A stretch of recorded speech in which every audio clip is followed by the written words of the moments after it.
They came into the room almost at the same moment as the elder, who emerged from his bedroom just as they appeared. The chiming of the clock helped to start conversation.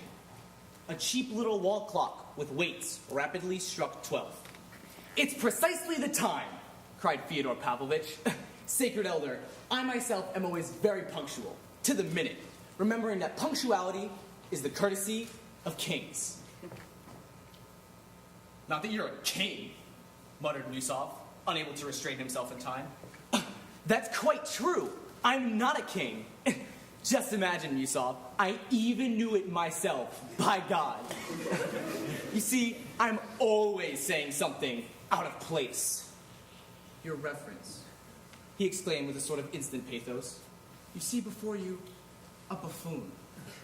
"Verily, a buffoon." Thus I introduce myself. It's an old habit, alas. "And if I sometimes tell lies inappropriately, I do it even on purpose. On purpose to be pleasant and make people laugh." I'm always damaging myself like that.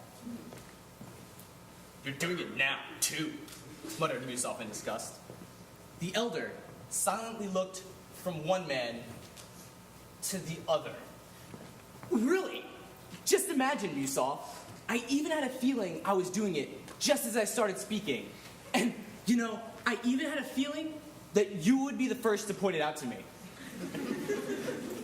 "I am, Reverend Father, like the philosopher Diderot.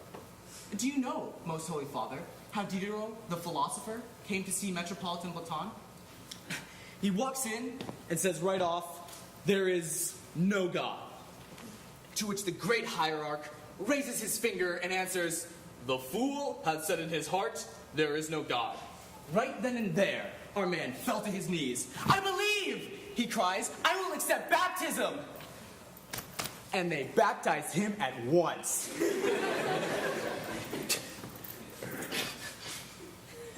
"Fyodor Pavlovitch, this is unbearable. You know yourself that you're lying, that your silly story isn't true. Why are you clowning?" said Musov in a trembling voice, losing all control of himself. "All my life, I've had a feeling that story wasn't true," cried Fyodor Pavlovitch excitedly. Musov rose, not only losing patience, but even somehow forgetting himself. He was furious.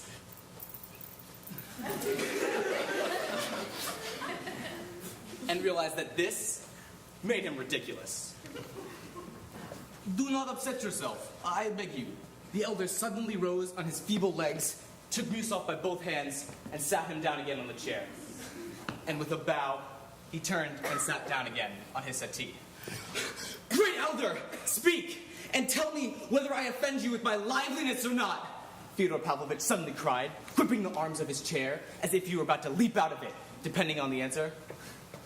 "I earnestly beg you to, not to worry and not to be uncomfortable," the elder said to him imposingly. "Be at ease, and feel completely at home." "Completely at home? You mean in my natural state? Oh, that's much, too much. But I'm touched and I accept. I'm a buffoon. I'm a buffoon out of shame, great elder, out of shame. I act up just because I'm insecure. If only I were sure that when I came into the room, everyone would take me at once for the most pleasant and intelligent of men. Oh Lord, what a good man I'd be. Teacher, he suddenly flung himself on his knees. What should I do? It was hard even now to tell whether he was joking or was indeed greatly moved. The elder looked up at him and said with a smile, "You've known for a long time now what you should do. Do not lie." "About Diderot, you mean?" "No, not exactly about Diderot. Above all, do not lie to yourself. Do get up from your knees and sit down, I beg you. These posturings are false too." "Blessed man, let me kiss your hand." Fyodor Pavlovitch rushed over and gave the elder a quick smack on his thin hand. I'll make a note of that. Only, my angel, sometimes Diderot is all right. Oh, great elder, I almost forgot. This I ask you. Is it true or not, honored father, that somewhere in the lives of the saints, there is a story about some holy wonder worker who was martyred for his faith? And when they finally cut his head off, he got up, took up his head, and kissed it belovingly. Is this true or not, honored father? No. There is nothing like that anywhere. Which saint did you say that story was about? Asked the elder. I don't know. I have no idea. I was told. Yeah, I was led to believe. I heard it. And do you know who I heard it from? This same Fyodor Alexandrovich Yusov, who just got so angry with me about Diderot, he told me. What? No, I never told you that. I never speak to you at all. True, you didn't tell it to me, but, you told it in company when I was present. Yeah, it was 3 years ago. I mention this because you, Yusov, you shook my faith with this funny story. Yes, Yusov, you were the cause of a great fall. Diderot, nothing, sir. Yusov was painfully hurt.